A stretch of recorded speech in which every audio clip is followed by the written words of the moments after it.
everyone fine. ಈಗ ದೋಸ್ತಿ ಪಕ್ಷಗಳು ಚನ್ನಪಟ್ಟಣ ಬೈ ಎಲೆಕ್ಷನ್ಗೆ ಒಂದು ಕಡೆ ರೆಡಿ ಆಗ್ತಾ ಇದ್ದಾರೆ. ಕುಮಾರಸ್ವಾಮಿ ಅವರೇ ನಿಂತ್ಕೊಳ್ತಾರೋ, ಕುಮಾರಸ್ವಾಮಿ ಅವ್ರ ಕಡೆಯವ್ರು ನಿಲ್ಲಿಸ್ಕೊಳ್ತಾರೋ, JDSನವರ ಕಾರ್ಯಕರ್ತರು ನಿಲ್ಲಿಸ್ತಾರೋ, ಬೇರೆ ವಿಚಾರ, ಅದು ಬೇರೆ ವಿಚಾರ. ಆದರೆ ಮುನಿರತ್ನ ಒಕ್ಕಲಿಗರು ಮತ್ತು ದಲಿತರ ಬಗ್ಗೆ ಕೊಟ್ಟಿರ್ತಕ್ಕಂಥ ಹೇಳಿಕೆ ಇದೆಯಲ್ಲ, ಆರೋಪ ಬಂದಿದೆಯಲ್ಲ, ಈಗ ಒಕ್ಕಲಿಗರ ಹೆಣ್ಣುಮಕ್ಕಳು, ಒಕ್ಕಲಿಗರ ಹೆಂಡತಿ, ದಲಿತರು, ಅವನು ಬೇಕಾ ಇವನು ಬೇಕಾ ನಿನಗೆ, ನನ್ನ ಹತ್ರನೇ ಕಳಿಸು, ಇಂಥ ಒಂದು ವಾಗ್ಬಾಣಗಳಿದೆಯಲ್ಲ ಅಥವಾ ಮಾತಿನ ಧಾಟಿ ಇದೆಯಲ್ಲ, ಇದು ಚನ್ನಪಟ್ಟಣ ಬೈ ಎಲೆಕ್ಷನ್ ವಿಚಾರದಲ್ಲಿ ದೋಸ್ತಿ ಪಕ್ಷಗಳಿಗೆ ಯಾವ್ಯಾವುದು JDS ಮತ್ತು BJPಗೆ ಕಂಟಕ ಆಗುತ್ತಾ? ಮುನಿರತ್ನ ಅವರ ಇವತ್ತಿನ ಈ ಕೇಸೇ ಒಂದು ರೀತಿಯಲ್ಲಿ ಕಂಟಕ ಆಗಬಹುದಾ ಅಂತ. ಒಕ್ಕಲಿಗ ಹೆಣ್ಣು ಮಕ್ಕಳ ಮೇಲೆ ಮುನಿರತ್ನ ಕೀಳು ಪದವನ್ನು ಬಳಸಿದ್ದಾರೆ ಅಂತ ಆರೋಪ ಇದೆಯಲ್ಲ, ಇದು ಕೂಡ ಬೈ ಎಲೆಕ್ಷನ್ ಮೇಲೆ ಪರಿಣಾಮ ಬೀರಬಹುದಾಗುತ್ತೆ.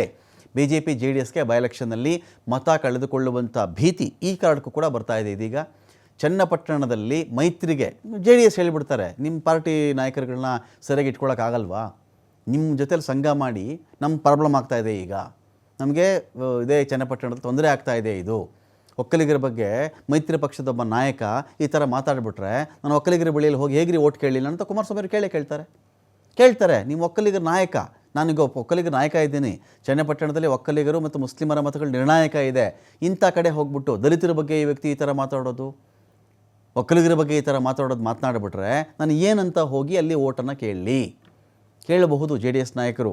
ಮುನಿರತ್ನ ಪ್ರಕರಣದಲ್ಲಿ ಒಂದು ಕಡೆ ಕಾಂಗ್ರೆಸ್ ಆಲ್ರೆಡಿ ಹೋರಾಟಕ್ಕೆ ಇಳಿದಿದೆ. ಕಾಂಗ್ರೆಸ್ ಚನ್ನಪಟ್ಟಣ ಬೈ ಎಲೆಕ್ಷನ್ಗೆ ಇದೇ ಅಸ್ತ್ರವನ್ನು ಪ್ರಯೋಗ ಮಾಡಿದ್ರೂ ಆಶ್ಚರ್ಯ ಇಲ್ಲ. ಪರಿಣಾಮ ಬೀರುತ್ತೋ ಪರಿಣಾಮ ಬೀರಲ್ವೋ, ಎಲೆಕ್ಷನ್ ಡೇಟು ಇನ್ನು ಸ್ವಲ್ಪ ವಿಳಂಬ ಆಗುತ್ತೋ ಗೊತ್ತಿಲ್ಲ ನಮಗೆ, ಆದರೆ ಪರಿಣಾಮನೇ ಬೀರಲ್ಲ, ಏನೂ ಆಗಲ್ಲ ಇದು ಅಂತ ಹೇಳೋದು ಈ ಕ್ಷಣಕ್ಕೆ ಕಷ್ಟ ಆಗುತ್ತೆ. BJP ಶಾಸಕ ಇಂಥ ಮಾತಾಡಿದ್ದಾನೆ ಅನ್ನೋ ವಿಷಯ ಇಟ್ಕೊಂಡೇ ಕೂಡ ಡ್ಯಾಮೇಜ್ ಮಾಡಬಹುದು. ಒಕ್ಕಲಿಗ ಸಮುದಾಯದ ವಿಶ್ವಾಸ ಗಳಿಸೋದಕ್ಕೆ ಕಾಂಗ್ರೆಸ್ ಒಂದು ಕಡೆ ಪ್ರಯತ್ನ ಪಡ್ತಾ ಇದೆ. ಮುನಿರತ್ನ ಕೇಸ್ ಇಟ್ಕೊಂಡೇ ಚನ್ನಪಟ್ಟಣ ಗೆಲ್ಲುವಂಥ ಒಂದು ತವಕದಲ್ಲಿ ಸದ್ಯಕ್ಕೆ ಕಾಂಗ್ರೆಸ್ ಇದೆ.